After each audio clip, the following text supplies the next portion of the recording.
Baik, bismillahirrahmanirrahim. Assalamualaikum warahmatullahi wabarakatuh. Jumpa lagi dengan saya di Abil Maiwa Channel.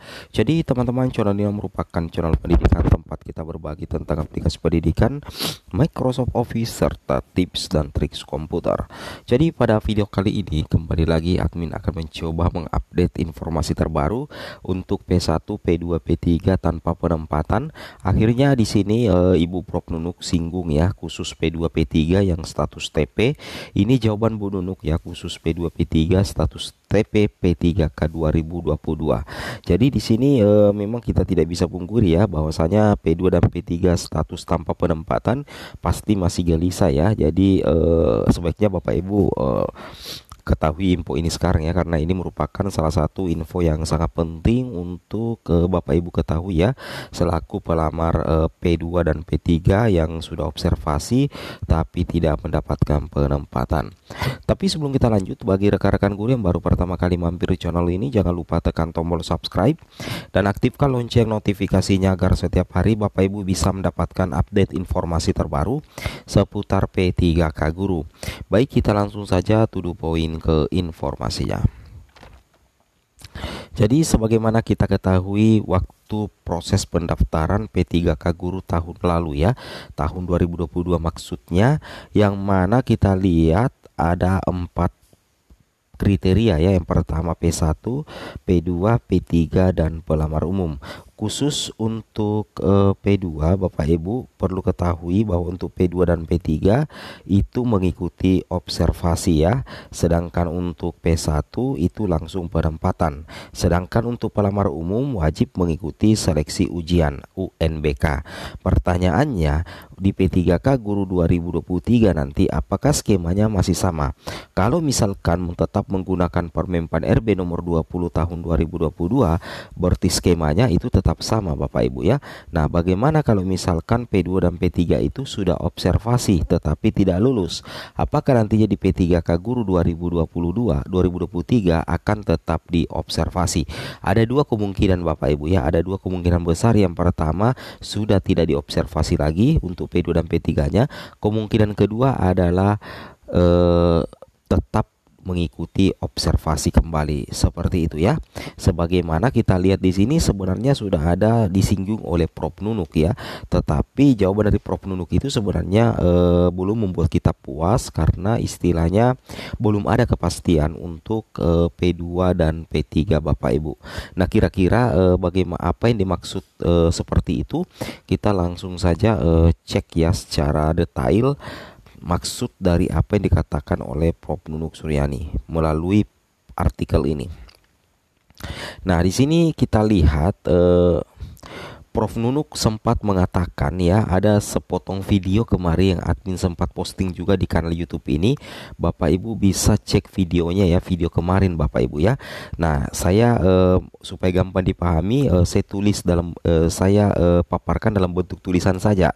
Nah, saya paparkan dalam bentuk tulisan. Terjawab, Prof Nunuk singgung nasib pelamar prioritas 2 dan prioritas 3 status tanpa penempatan P3K 2022. Nah, di sini kita bisa lihat Bapak Ibu ya, bahwasanya Prof Nunuk pernah mengatakan, pernah bilang mengenai P2 dan P3, Bu Nunuk belum tahu alasannya karena P2 dan P3 tidak dites kompetensi Bapak Ibu ya. Nah, mereka hanya observasi dan bukan Kemendikbud yang buat perankingannya, seperti itu ya. Lantas siapa yang buat perankingannya? Tentunya itu dikembalikan kepada Pemda Bapak Ibu. Jadi itu dilansir di, kami dapatkan di jpnn.com, dan ada salah satu video ya yang memperlihatkan Bu Nunuk sempat mengatakan bahwa belum mengetahui bagaimana kedepannya untuk P2 dan P3. Jadi intinya Prof Nunuk selaku Dirjen GTK mengenai P2 dan P3 yang telah observasi itu beliau mengatakan belum tahu Bapak Ibu ya, ada kata belum tahu. Kenapa? Karena P2 dan P3 tidak dites kompetensi, mereka hanya observasi, seperti itu Bapak Ibu ya. Kemudian dari FGP PNS sendiri yang bertanya kepada Bu Nunuk kembali menjawab P2 dan P3 tidak ada indikator PG-nya, sehingga belum jelas apakah observasi lagi atau tidak. Nah, jadi kita bisa menarik kesimpulan, intinya kita menunggu informasi resmi. Sekali lagi saya katakan, khusus untuk P2 dan P3, intinya kita tunggu informasi resmi lagi dari pemerintah, khususnya Kappanselnas, Kemenpan RB, dan Kemendikbudristek sendiri Bapak Ibu. Nah, bagaimana dengan yang P1? Kalau yang P1 itu dirasa sudah aman Bapak Ibu ya. Kalau P1 itu aman. Kenapa admin katakan P1 itu aman? Karena P1 itu ada indikator passing grade-nya. Dan yang belum penempatan tapi sudah P1 itu dipastikan sisa mendapatkan penempatan, sisa menunggu penempatan, dan tidak perlu lagi ikut tes. Apakah termasuk yang sempat dibatalkan kemarin? Ya, betul sekali. Sempat yang dibatalkan kemarin yang berjumlah 3043 itu juga masuk dalam kategori P1 yang nantinya sudah tidak dites lagi, sisa menunggu penempatan. Begitu ada formasi dan ijazahnya linier, maka bisa langsung diangkat oleh masing-masing Pemda. Seperti itu ya untuk P3K 2023 berdasarkan info dari CPNN dan Kemendikbudristek ya, dalam hal ini Dirjen GTK. Seperti itu Bapak Ibu ya. Oke, kemudian kita lanjut lagi. Nah, di sini ya sempat ada chatnya ini dari FGP-PNS, sempat mengechat ya, menchat saya dan memberikan informasi kepada saya. Di sini mengatakan bahwasanya menurut Ibu Nunuk ya, menurut Ibu Prof Nunuk yang P3 TP berarti tidak lulus. Jadi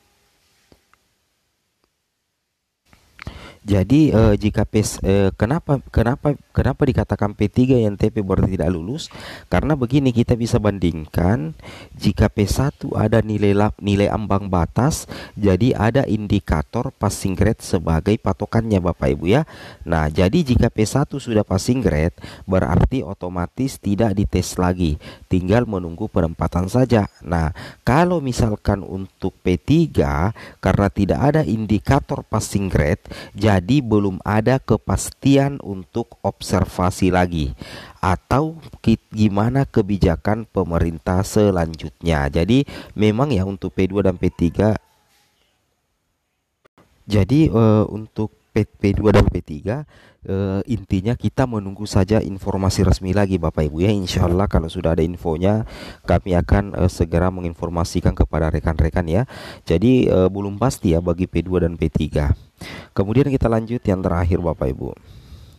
Nah, di sini sempat dikatakan juga di cpnn.com ya. Di sini admin garis bawahi dulu supaya jelas di sini ya. Nah, di sini katakan sedangkan P2 dan P3 saya belum tahu. Ini Prof ya, Prof Nunuk. Sedangkan P2 dan P3 saya belum tahu karena mereka kan tidak dites kompetensi teknis manajerial. Mereka hanya diobservasi oleh Pemda yang bikin reginya Pemda ucapnya ya. Jadi seperti itu ya. Jadi memang masih abu-abu ini untuk P2 dan P3. Intinya kita menunggu informasi resmi saja Bapak Ibu ya. Assalamualaikum warahmatullahi wabarakatuh.